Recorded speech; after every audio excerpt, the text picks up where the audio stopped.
Good afternoon. My name is Dr. Paul Rudensky. I'm the Senior Director for Education here at the Museum of Jewish Heritage, a living memorial to the Holocaust. I'm pleased to welcome all of you to today's lecture, which is entitled Jewish Refugees in Portugal, and will be delivered by Professor Marion Kaplan, who is the author of the newly released work, Hitler's Jewish Refugees, Hope and Anxiety in Portugal. Professor Kaplan will explore the moving and unusual story of how Portugal took in Jewish refugees running from the Nazis when most other countries closed their doors on refugees. This lecture is part of a series of STAJE seminars which are designed to provide professional development and Holocaust education for teachers in Jewish schools. The museum also runs a robust series of programs for professional development for teachers in public and non-denominational private schools. I would like to share a few thoughts regarding today's seminar. Unfortunately, in the history of the Holocaust, the number of those who helped Jews compared to the number of those who were indifferent is fairly small. Nevertheless, we return again and again to the stories of rescuers and resistors. One is that their resourcefulness, courage, and dedication should be celebrated. Similarly, we want to honor these people out of a sense of hakaras hatov, acknowledging the good that people did.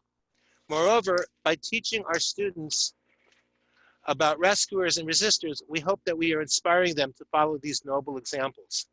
Before the protests and before the pandemic, one of the big issues that the United States and other countries as well has been dealing with is the surge of refugees around the world. No doubt we will return to this issue after the pandemic subsides. I hope that today's talk will not only give us insight into the past, but also help us understand current and future concerns. I would like to take a moment to thank Carly Snyder, who worked with me the entire year and took a leading role in organizing the STAJE seminars and lectures. Carly has gone back to working on her doctorate, and I would like to take this opportunity to wish her much success in her academic career. I would also like to make a shout out to my colleague, the head of our Speakers Bureau, Lexi Jason, who is here today helping with the program. Finally, our summer seminar, which is open to active teachers in Jewish schools, will take place July 6th through 8th and will focus on family reunification after the war. This program will likely go out over Zoom. If you would like to attend, please email me and I will send you an application link. Please stay tuned for our fall seminars, which we will be organizing shortly. 2 logistical comments. Please note that we will keep everyone except the speaker muted during the presentation. Accordingly, please feel free to use the chat function to submit questions, which we will read after the lecture. After the program today, we will send you a link to an online evaluation form. Please plan to spend a few minutes completing it. Your feedback is important to us, and we appreciate you taking the task seriously. I would like to take a moment to thank the Conference on Jewish Material Claims Against Germany for funding today's program. I would now like to introduce our speaker, Professor Marion Kaplan. Dr. Marion Kaplan is the Skirball Professor of Modern Jewish History at New York University and the author of the newly released Hitler's Jewish Refugees, Hope and Anxiety in Portugal. She is a 3-time winner of the National Jewish Book Award for her books, which are The Making of the Jewish Middle Class, Women, Family, and Identity in Imperial Germany, Between Dignity and Despair, Jewish Life in Nazi Germany, and Gender in Jewish History, which was co-edited with Deborah Moore. Her other books include The Jewish Feminist Movement in Germany, which is the campaigns of the Jüdische Frauenverbund, 1904 to 1938, When Biology Became Destiny, Women in Weimar and Nazi Germany, which was co-edited by Renate Bredenthal and Bettina Grossman, and many others. She is also the author of Dominican Haven, the Jewish refugee settlement in Sasua, 1940 to 1945. All of Professor Kaplan's monographs have been translated into German. She has taught European history, German history, women's history, and modern Jewish history at Queens College, the City University of New York, and at New York University. We are honored that Professor Kaplan is joining us today. Now, due to technical difficulties, the first few minutes of Professor Kaplan's lecture was not properly recorded when this was live. So I will now read that part of the lecture for this recording. Please bear with me. In a few minutes, Professor Kaplan will pick off where I leave off. Thank you. And now this is in the voice of Professor Kaplan. How did I come to this topic? I have been writing about the history of German Jews for many years, so that is not new. What is new is that the refugee crisis that has had global resonance for all of us in the last several decades. Today, there are 70 million displaced people and 25.9 million refugees, 800,000 more in the last 3 months. That was as of February 20th, 2020. Defined as people forced to leave their countries because of persecution, war, or violence. The daughter of German Jewish refugees myself, I began to think about these mostly German and Austrian Jews who had struggled and managed to get out, but not to their final destination. So I first wrote a book about Jewish refugees in the small settlement of Sosua in the Dominican Republic. Then I started wondering, since so many Sosuan Jews had transmigrated from Portugal, how did they get there? What did they do there? Most importantly, how did the Jews react emotionally to the sights they encountered during their frightening odysseys and their fearful wait in an oddly peaceful purgatory? An emotional history of Jewish refugees biding their time in Portugal may offer us a glimpse into their feelings then and also into the feelings that many refugees on the streets of Paris, in the cafes in Berlin, or under tents in Jordan may share today, no matter how widely divergent their original circumstances. To begin, in the opening scene of Casablanca, released in 1942 and one of the 5 most popular American films ever, the camera zooms in on a map of Casablanca in relation to Portugal. We learn that the refugees in Casablanca wait and wait and wait for visas to get to Lisbon, the great embarkation point for the freedom of the Americas. At the end of the film, its heroes fly off to Lisbon. Most Jewish refugees, however, reach Lisbon via far more tortuous paths, fleeing through France, Spain, and Portugal, arriving destitute and forlorn. Many of them had already suffered social death, violence, and murder in their homelands. Before World War II, about 1/3 of German Jews fled Germany. Many of those seeking asylum from the Nazis went to neighboring countries, especially France and Holland.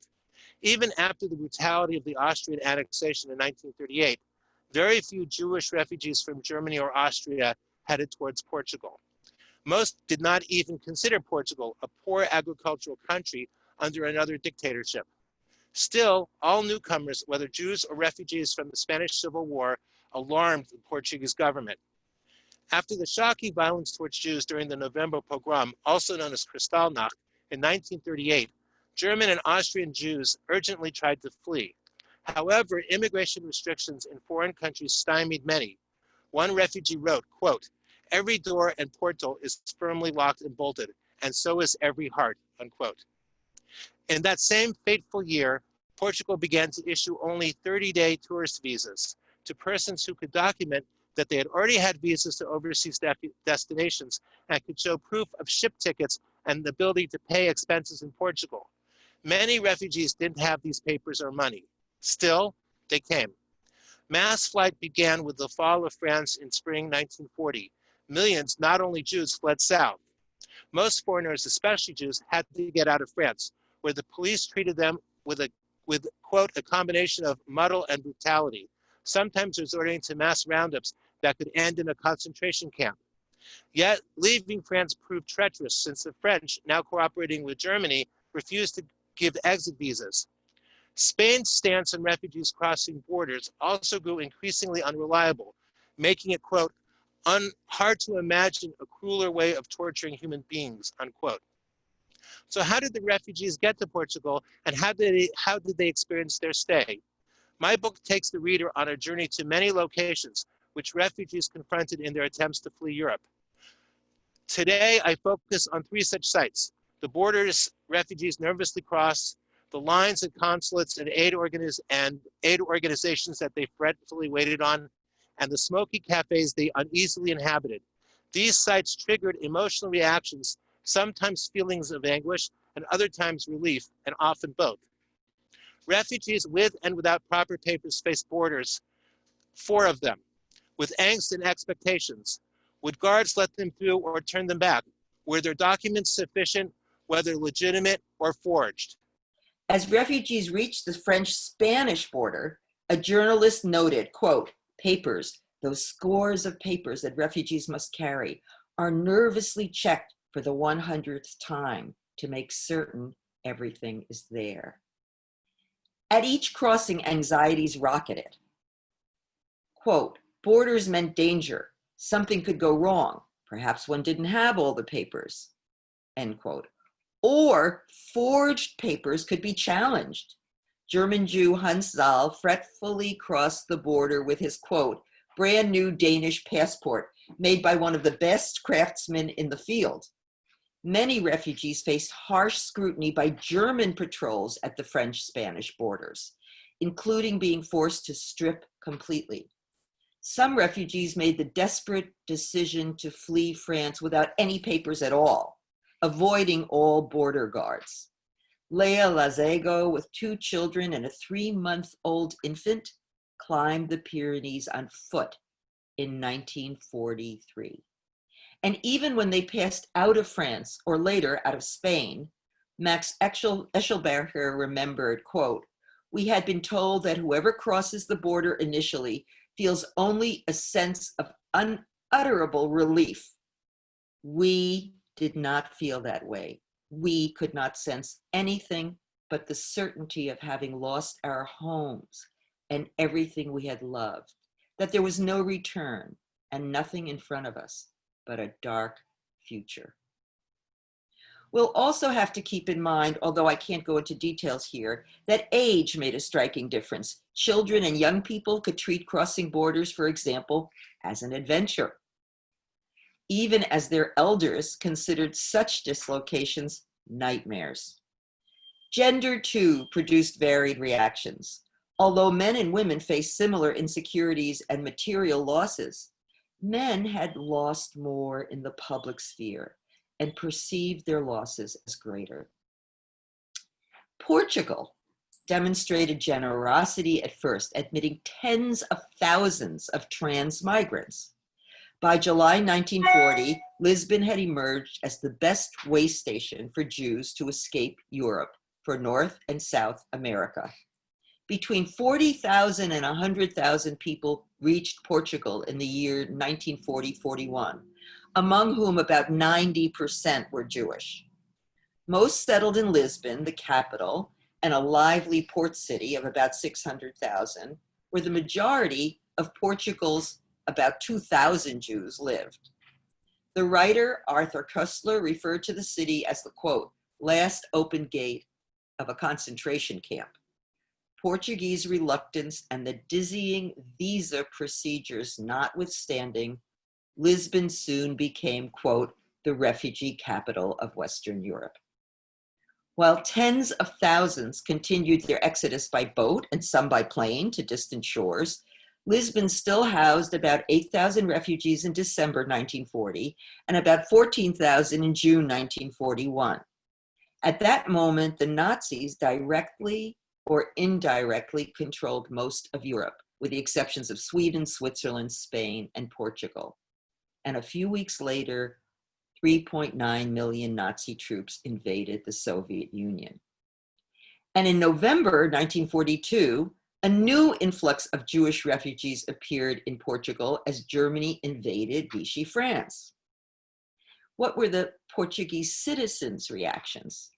Upon successfully passing 4 borders and arriving in Portugal, refugees had positive experiences with individual Portuguese and remained forever grateful for their kindness. Some arrived with money that would last only days, and most arrived flat broke. One woman on a train heading to Lisbon and obviously starving eyed a young girl eating bread. The conductor, observing her glance, offered her a whole loaf of bread and gave her a place to lie down in first class. Yvette Davidoff recalled that having fled Vienna, she and her mother had no more money upon boarding the train from Madrid to Lisbon. They asked the Portuguese ticket collector if he would let them pay in Lisbon and offered a ring as collateral. He insisted he would pay for their fare and their meal in the restaurant car and would give them his address in Lisbon so they could repay him later. That was her first contact with a Portuguese person. Others too reported receiving fruit from poor peasants and townspeople upon their arrival in border villages. Jews also noticed the lack of anti-Semitism in the Portuguese population. Moreover, even when Portugal placed restrictions on immigrants, the country still welcomed Jews with capital or businesses. Most refugees saw Portugal as an interlude and simply tried to get along in the new surroundings. And the Portuguese proved hospitable to their new customers, tenants, and neighbors. Rare tensions occurred only when refugees tried to peddle or to work illegally, competing with Portuguese trying to earn their own living. Unlike the generosity and friendliness of Portuguese individuals, however, the government and its dictator, Antonio de Oliveira Salazar, who ruled from 1932 until 1968, welcomed only wealthy refugees. Poor refugees had to produce transit visas and renew them at the police every 30 days to show they planned to move on. Salazar and his minions stressed their neutrality during World War II, hoping to balance the Allies and the Germans for a variety of economic and political reasons, including how the war seemed to be going. Yet the warring sides both eyed Portuguese tungsten, necessary for military production. Furthermore, the Azores provided a source of tension. Both the Allies and the Germans hoped to use these islands located in the North Atlantic for air and naval operations. Ultimately and late, Portugal tipped toward the Allies. Strategic and economic issues certainly influenced Portuguese hesitations regarding refugees, but Portuguese leaders also worried about domestic issues. Some thought that the small country couldn't absorb huge numbers of immigrants, seeing themselves as a land of emigration, not immigration, losing about 50,000 people a year due to their own poor economy. Others worried about inflation as demand exceeded supply. Most importantly, Salazar and his cronies feared all aliens, Jewish and non-Jewish, as possible liberals and leftists who might destabilize his regime. Significantly, Salazar did not evince anti-Semitism. For him, citizenship meant political and legal status. It wasn't a racial category. Portuguese Jews were simply Portuguese, period. Although he opposed liberals, Republicans, and communists, which could have been interpreted as code words for Jews, he did not openly discuss Jews, nor use terms like Judeo-Bolshevik or world Jewry, as other European fascists did. Even Portuguese fascists who admired Hitler did not oppose Jews entering Portugal to escape his violence. The police certainly harbored anti-immigrant and anti-Semitic attitudes, but even as they harassed or threatened Jews, we know a few incidents where the police delivered them to the Germans. I actually only know of one. Individual Portuguese consuls also came to the aid of refugees.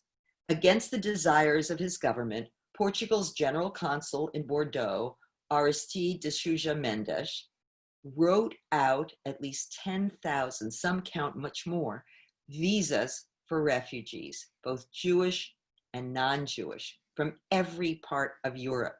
He issued so many visas that his government sent 2 officials from Lisbon to bring him home and severely punished him. But his very lucky recipients went on to Lisbon. Once having arrived, how did they make ends meet? And now I want to turn to the local and international help. The majority of refugees, as I said, came without money. As some of it ran out, many needed help for their rent and food bills. Moreover, those relatives and friends caught in the Nazi trap beseeched these same penniless refugees for support. Some families occupied small apartments or had cooking facilities in their rooms. One interviewee remembered many versions of sardine dinners because that was the main affordable food. Those without sufficient income or who stayed in rooms without hot plates could partake of a free hot lunch from the Portuguese Jewish community, subsidized by the American Jewish Joint Distribution Committee, or JDC. Many, maybe most Jewish refugees depended on subsidies from local and international aid organizations, especially the Jewish ones. Starting in the summer of 1940, Lisbon ranked second only to Geneva in the amount of Jewish organizational activity. These Jewish organizations, and the names will be familiar to you, HIAS, HISAM, JDC, World Jewish Congress, and the Portuguese Jewish Relief Committees, supported refugees in a spirit of solidarity with Jews in trouble, but also in order to prevent them from burdening the state. The Quakers, Catholic Relief Services, and the Unitarian Service Committee, among others, helped non-Jewish refugees, but often Jews as well. Also, all of these aid groups provided sustenance and shelter, and also attempted to find visas and ship passage for refugees, especially to the United States. As people on the ground felt then, and as historians have since verified, the US State Department created a cumbersome process, very similar to today. In part, its leadership worried about depression-induced fear of job competition, as well as, quote, fifth columnists, or, quote, Trojan horses, supposed Nazi agents who might sneak into the United States among the refugees. In addition, attempts to persuade the US administration and elected representatives to welcome more refugees, quote, ran into the stone wall of anti-Semitism. Severe entrance limitations and excruciatingly slow application processing reduced immigration to a crawl. So how do refugees react to these situations? The answer, they stood on lines, lines, and more lines. Forced to engage in a paper chase, refugees spent anxious moments on lines at the post office, at aid organizations, and at consulates. A repetitive schedule of errands demanded time and attention. Reporter Eric Severide observed, quote, daily the same routine, the general delivery window to ask for a letter, the American consulate. This led to gloom as the refugees stood in the main square each day watching news bulletins and gathered to console one another. The Peccolis couple, for example, having fled Italy, spent long days engaging in the anxious rituals of refugee life, pursuing documents to secure their safety. This meant lining up at police headquarters for permission to remain in Portugal and at consulates for visas to get out of Portugal. In order to acquire proper papers, Carla Peccolis and her husband turned their Lisbon room into an office.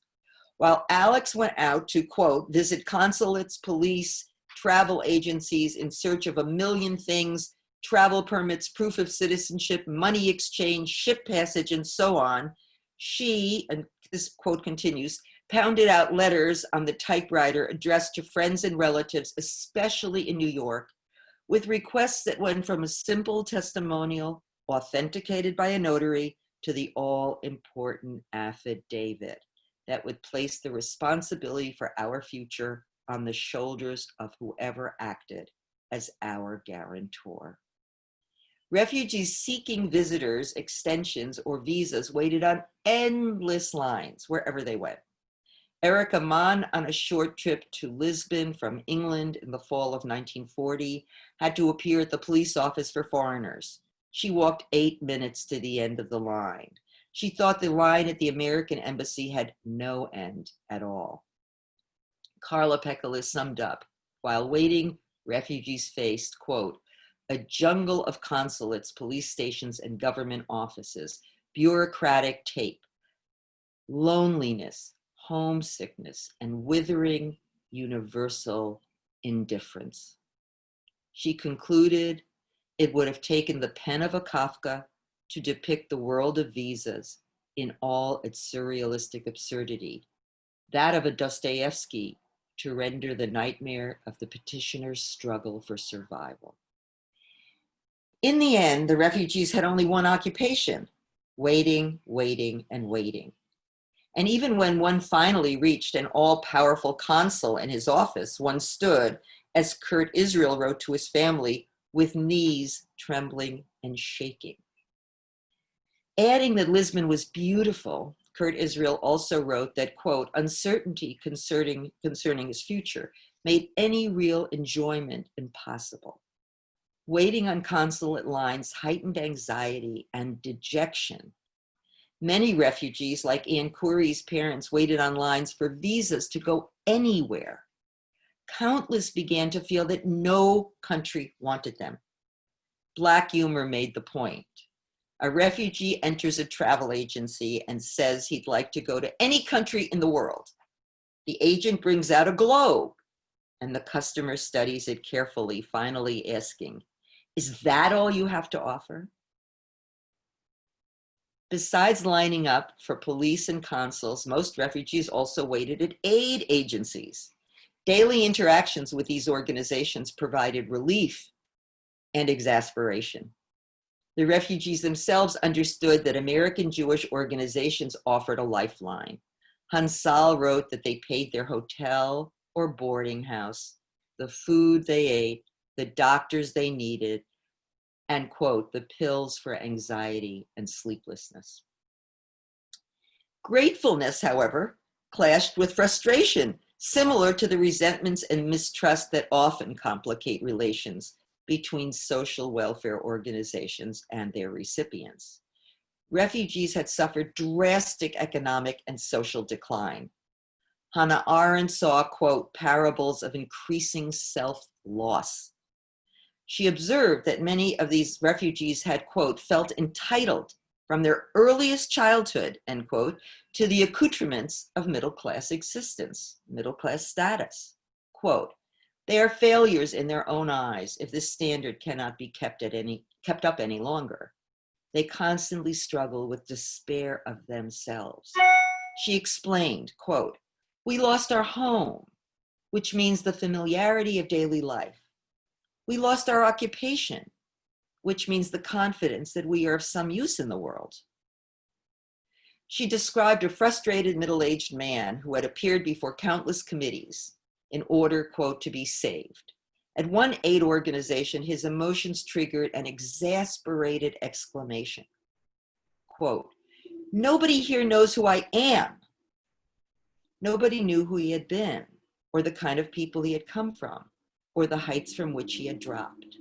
In despair, he realized he could not overcome the gap between how others saw him and how he wished to be seen. When the refugees finished their visits to consulates, aid organizations, and shipping offices, they often headed to the central square, the Rocio, to sit in cafes, a kind of diasporic homeland. This new transnational and temporary home offered a site where, quote, one could hear more German and French than Portuguese. Some, like the Café Palladium on the Rocio, seemed, quote, filled with refugees. Central European Jews, the Viennese in particular, had participated in a cafe culture to the point where a joke circulated depicting a well-known stereotype of them. Quote, the Viennese spend most of their time in a coffee house. The Jews spend all of their time there. It follows that Viennese Jews cannot exist without coffee houses. More seriously, Lisbon cafes, no longer simple sites of sociability, although that might have been a pleasant byproduct, offered indispensable locations in which to share advice and rumors. The rumors were called the refugee telegraph, about the war and about possible visas. Jan Lustig described the conversations as, and this is a longer quote, the emigrants sit in cafes with hollow cheeks and rimmed eyes, stick their heads together and talk, day and night, day and night. One says with a sigh, visa. Another smiles ironically and bitterly, visa. The third gives a long, excited speech, but one understands only visa, visa, visa. Conversations circled around various consulates and aid committees to which individuals had appealed. This liminal world of cafe identities allowed most Jews a semblance of normalcy, a place to remember who they once were and feel recognized by others from their previous worlds.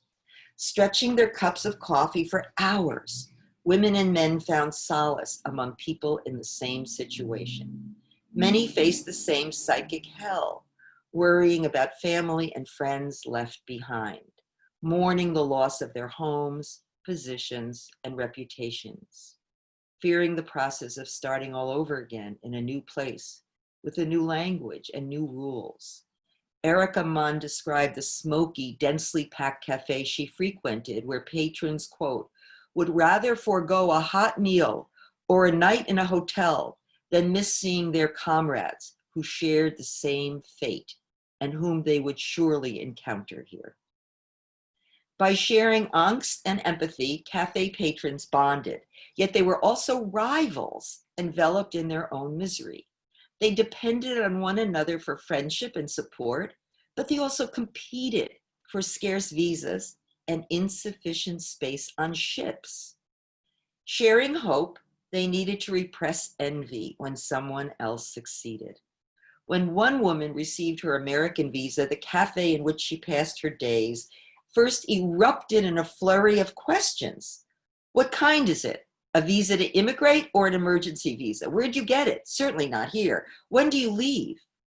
Despite their companionship, these cafes also did not provide freedom from danger, since refugees suspected that many waiters worked for the police, and occasionally the police swooped down on these cafes and arrested individuals with inadequate papers. Moreover, rumors increased nervousness. One family heard, partly in jest, quote, partly in earnest, that Germany would take Spain in a day and capture Portugal by telephone. From Pearl Harbor until war's end, refugees remained in limbo, confronting more lines at consulates and police stations. Visas ran out. Many faced quasi-incarceration in small villages, locations that the Portuguese government called fixed residences. One social worker observed that the refugees lived, quote, in a hiatus, rather like a patient with an unknown disease who waits anxiously for an unknowable diagnosis. Arthur Koestler put it more dramatically. They were all escaping from the past and striving for some safe shore of the future. The present in which they lived was a no man's land between the two. Now, in conclusion, those refugees, lucky enough to jump the myriad hurdles between their country of origin and the Portuguese coastline, had suffered enormous physical and mental anguish. En route to Portugal and penniless, many searched for food, for shelter, and for visas. They crossed terrifying borders, lined up at consulates for increasingly unattainable visas, and at aid organizations for support that most of these formerly middle-class people had never required, and sat in cafes, those, quote, meeting places of refugees from all over the world, end quote, exchanging rumors, vying for visas, and consoling each other. Ambivalently and ambiguously, Portugal, a poor country whose dictatorial government feared foreigners and leftists, offered a relatively safe haven to refugees. Its rich and poor extended solace and support and left strong positive impressions with the Jewish sojourners. Lisbon emerged as a symbol of temporality and transition, and Portugal ultimately saved the lives of tens of thousands of Jews who managed to get there. Despite vast contrasts in time, place, religion, ethnicity, and regimes, refugee groups share similarities, especially their feelings about being forced to flee homes and loved ones while waiting for the world to react. No one flees home unless they have to. As Warsan Shire, the young poet laureate of England, put it, no one leaves home unless home is the mouth of a shark. No one puts their children on a boat unless water is safer than land, end quote. During World War II, Jews, and more recently, Middle Easterners and Africans have fled their homes and histories while begging strangers for kindness. Even if each refugee crisis is historically specific, studying refugees' feelings helps transform statistics into people. As the US Supreme Court put it in 1977, quote, individuals who testified about their personal experiences brought the cold numbers to life, end quote. Paying careful attention to the words of refugees in Portugal may help us to understand Jewish heartbreak and perseverance in the 1940s, and also listen compassionately to refugee stories in our own time. I would like to leave you with such a personal experience. Since many of the Jewish refugees were children, and over half of today's refugees are children, this is the story of Annette Scher. Without the required papers or money, some refugees walked through Spain. In 1942, it took 11-year-old Annette Scher and her parents 3 months to do so. One cold night, as they tried to sleep in yet another barn, warmed by the breath of cows, she realized it was December and began to cry. She declared, "It must be Hanukkah, and we have no menorah." This moment turned into a lasting memory when her father responded, "What do you mean we don't have a menorah? We have the most beautiful menorah in the world." Opening the barn door a crack, he said, "Pick out the shiniest star. That will be the Shamas. Now find the other candles." So I found 4 on each side, and we lit a menorah in the sky. This may have been the one bright spot in her wanderings. 50 years after her odyssey, Annette Finger admitted, quote, "I felt I was on borrowed time since I was 10. Thank you." And now I'm happy to respond to comments, questions, and maybe even see you. Paul, up to you. Thank you so much, Marion, for a wonderful talk. I think it was really very, very moving. And I'm sure that everybody else will agree. Let's keep our microphones muted for the time being, but I've opened up the chat. So if you would like to submit a question via the chat, it's open now, and I ask that people start submitting questions. And while we're doing that, if I could ask a question, Marion, if that's okay with you. And you may have caught this because I was also working on the controls a little bit. So if you mentioned this, I apologize. But what made the Portuguese so comparatively friendly, or at least unhostile, whereas it seems like everybody else, especially every other fascist government, was hostile to the Jews? What's different here? And can you compare that to other examples like Italy, or I don't know, maybe even in Spain?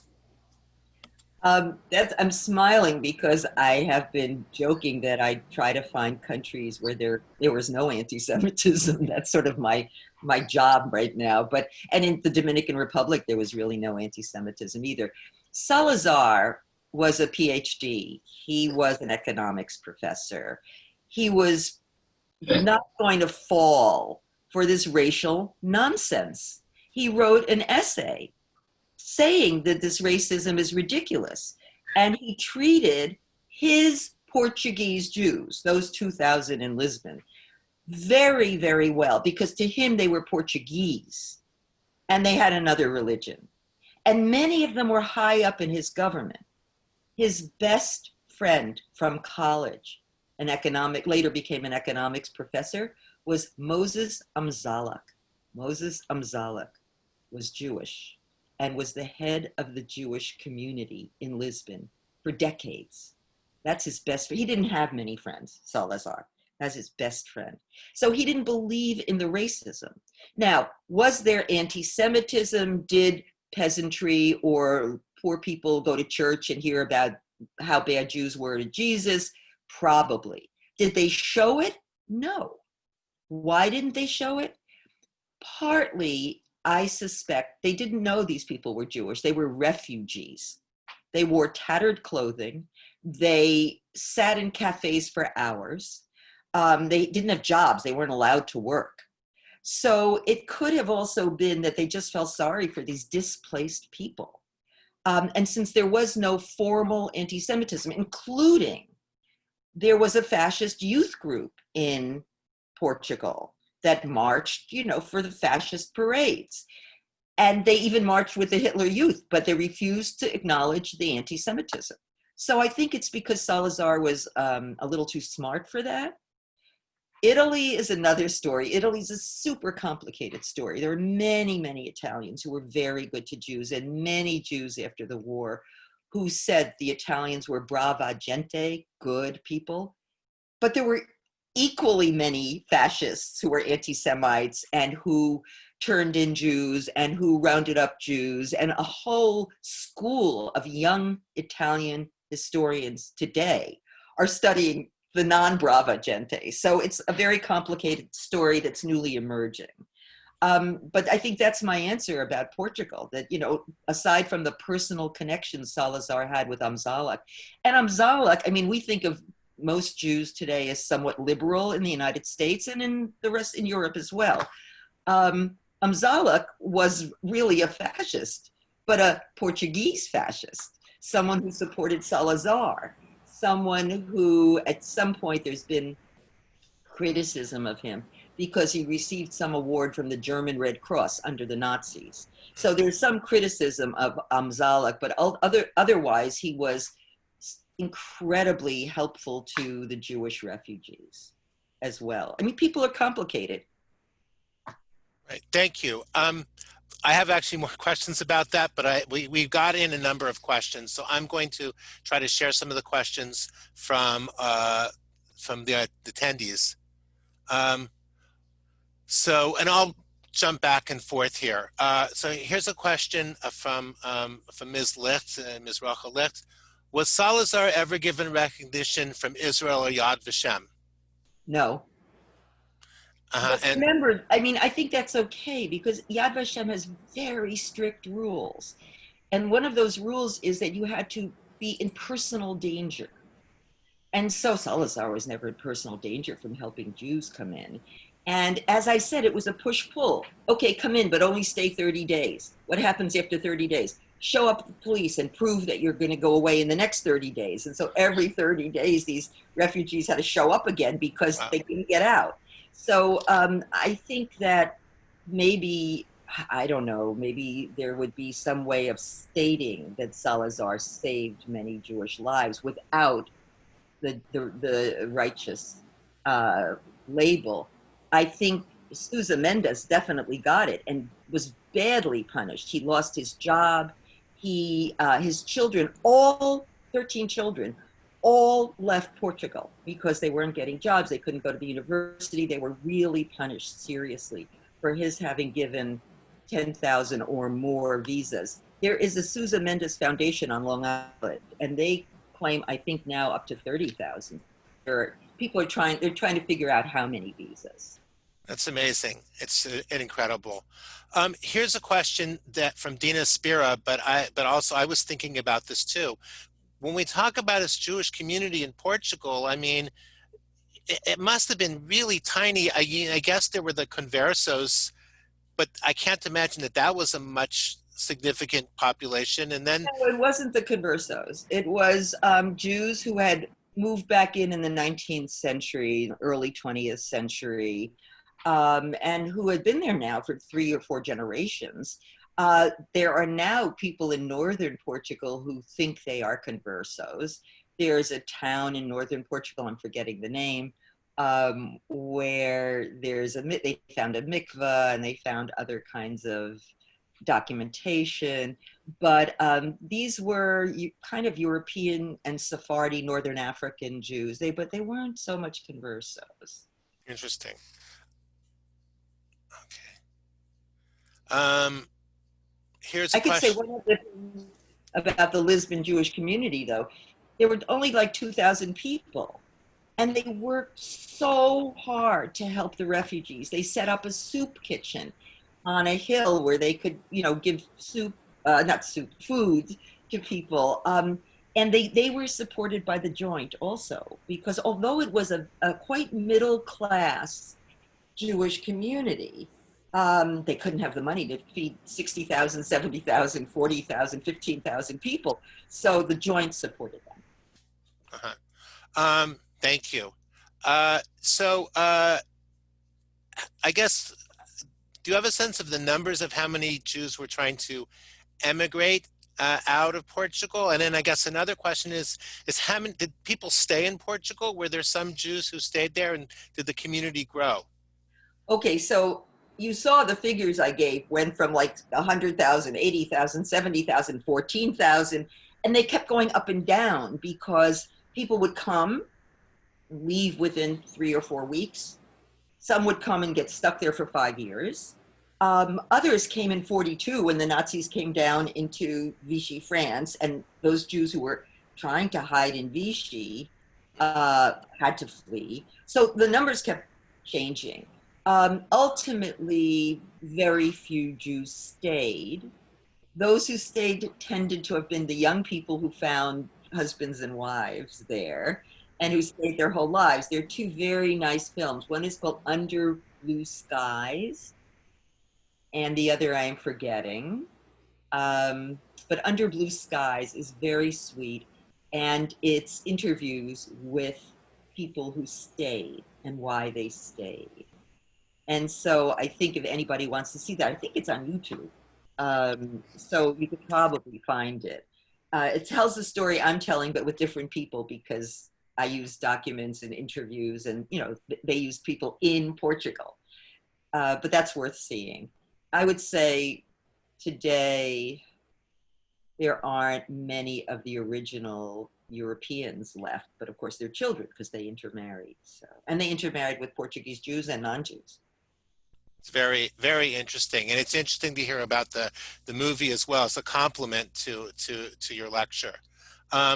Actually, if anybody had my book in front of them, which I don't, it's in the back. It's in the bibliography. It says films, and it's Under Blue Skies and something else. Okay, well, I hope people will get the book. So this is a good pitch to get the book. Okay. A couple more questions. Here's a question from Marion Kaplan. It says, rumors that Susha Mendes, I'm not pronouncing it correctly, but was descended from converso Jews. Is there any validity to that? We don't know. That question comes up all the time, and we don't know. In the book, I mention it, and I mention that there is that slight possibility, but I don't want to make a statement about it. But what I did forget to say is that Susha Mendes was helped by a rabbi in Bordeaux. And that was very important as well. This rabbi also kind of helped him, passed people through to him, and I don't think he could have done it all by himself. So there was actually somebody there who helped. Wow, no, it's amazing, and I know that one of the things that and now I'm slipping his name, but the professor at Yeshiva University, Mordechai Paldiel, always talks about how even the non-Jewish rescuers not obviously, but often work together with Jews to effect rescue. So this fits into that. Yeah, and he's the person one could ask about why didn't Salazar get a righteous title, because he was head of the Righteous Committee for a long time. Okay, well, we'll send an email. Maybe we can send an email but I after. Think you know the answer for that, which is, it wasn't personal danger to himself. Right, right.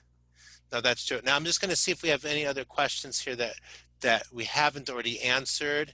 I mean, you mentioned about there was one question, but I think you answered it about how Mendes Susha was punished for giving out all of these visas. So you did go into that.